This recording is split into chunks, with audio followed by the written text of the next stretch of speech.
আর এবার ব্যারাকপুর শিল্পাঞ্চলের দিকে একটু নজর রাখতেই হচ্ছে, কারণ ভাটপাড়ায় সেখানে শুট আউট নিয়ে আবারও একবার অর্জুন সিংকে নিশানা করলেন তৃণমূল বিধায়ক সোমনাথ শ্যাম। অশান্ত মেঘলা মোড়ে গিয়েছিলেন অর্জুন সিং। পুরো সিসিটিভি প্রকাশ্যে আনার দাবি তৃণমূলের। অর্জুনই গুলি চালিয়েছে, অনর সোমনাথ শ্যাম। 5 থেকে 6 রাউন্ড গুলি চালিয়েছেন অর্জুন সিং। ভয় পেয়ে এখন লুকিয়ে রয়েছেন তিনি।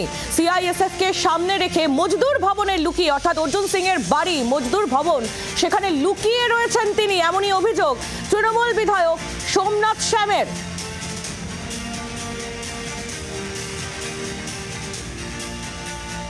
পুলিশ প্রশাসনের তরফ থেকে যে ভিডিওটা রিলিজ হয়েছে তাতে প্রকান্তভাবে দেখা গেছে যে অর্জুনের আগে যে ছেলেটি যাচ্ছিল সে ছুঁড়ে একটি বোম মারল এবং তারপরেই দেখা গেছে লাঠি সোটা নিয়ে অর্জুন বেরোচ্ছে এবং তাড়া করছে। তারপরে সিসিটিভিটা আর দেখা যায়নি, সেখানে গুলিও ছুঁড়েছে।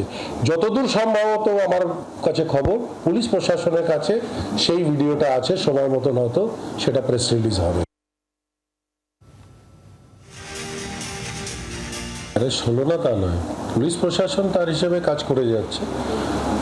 নিশ্চয়ই অ্যারেস্ট হবে। যারা যারা ওপেন ভিডিওতে দেখা গেছে তাদের তো অ্যারেস্ট করতেই হবে, আর তারা অ্যারেস্ট হবে। সবাই এখন ওই বললাম সিআইএসএফ এর সামনে রেখে তারা মজদুর ভবন এবং পাশের বিল্ডিংয়ে তারা গা ঢাকা দিয়ে বসে আছে।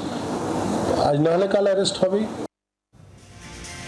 জগদ্দলের তৃণমূল বিধায়ক সোমনাথ শ্যাম, তার বক্তব্য আমরা শুনছিলাম। ভাটপাড়া শুট আউট নিয়ে আবারও একবার অর্জুন সিংকে তিনি নিশানা করলেন। আপনাদের মনে থাকবে জগদ্দলে যে ঘটনা ঘটেছে, বোমাবাজির ঘটনা, একজন গুলিবিদ্ধ হন এবং সেই ঘটনার পরের দিন রাতে এই ঘটনা ঘটে।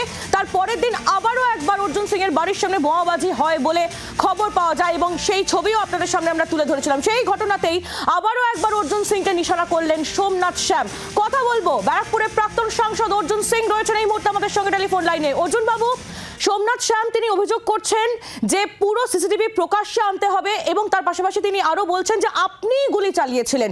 যে ঘটনা আমরা কয়েকদিন আগে জগদ্দল এলাকাতে দেখলাম, সেই ঘটনায় আপনি সরাসরি যুক্ত এবং আপনি এখন বাড়িতে লুকিয়ে রয়েছেন, এমনই অভিযোগ করছেন সোমনাথ শ্যাম। কি বলবেন? আচ্ছা, আমি তো প্রথম দিন থেকে একটা কথা বলছি যে পুলিশ সিসিটিভি ক্যামেরা, সব পুলিশের ক্যামেরা আছে, ফুটেজ প্রকাশিত করুক কি কে গুলি চালিয়েছে। যদি আমি গুলি চালিয়ে থাকি তাহলে আমি নিশ্চিতভাবে আমি পুলিশের কাছে চলে যাব কি আমি গুলি চালিয়েছি, আমাকে অ্যারেস্ট করো। কিন্তু এখন পর্যন্ত পুলিশ কোনো সিসিটিভি ক্যামেরা প্রকাশিত করতে পারলো না, না মিডিয়াকে দিল, না কাউকে দিল। আজকে কিছুক্ষণ আগে পুলিশ একটা সুমোটো এফআইআর করেছে।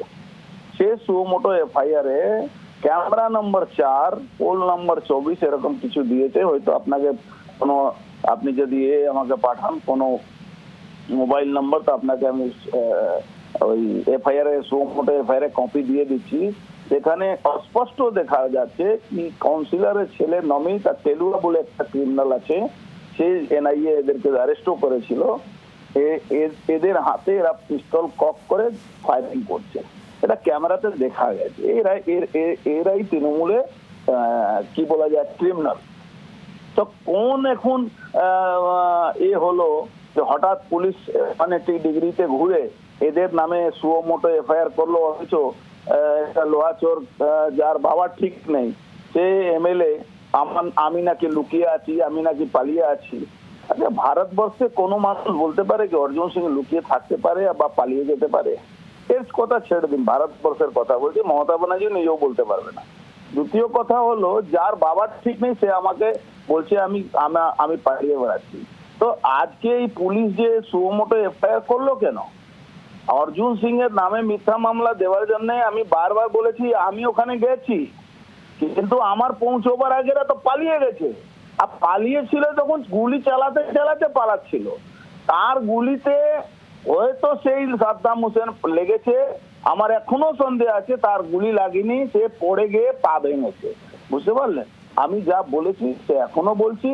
আর এই লোহা চোর সোমনাথ শ্যামের কথা আমাকে প্রশ্নের উত্তর দেবে না। মমতা ব্যানার্জি কিছু বললে আমাকে বলবেন, কেন আমি মমতা ব্যানার্জির বিরুদ্ধে লড়াই করছি। এই লোহা চোর যার বাবা ঠিক নেই, শুধু মায়ের নাম সবাই জানে, বাবার নাম কেউ জানে না, তার নিয়ে আমার সঙ্গে আপনি কথা বলেন। আমার বাবার নাম তো পুরো এলাকার ভাটপাড়া না পুরো বাঙালির লোক জানে। কিন্তু ওর বাবার নাম কে জানে, ওকে জিজ্ঞেস বোঝাই যাচ্ছে। অর্জুনবাবু ধন্যবাদ আপনাকে। বাংলার আওয়াজ, বাঙালির আবেগ, জি 24 ঘন্টা।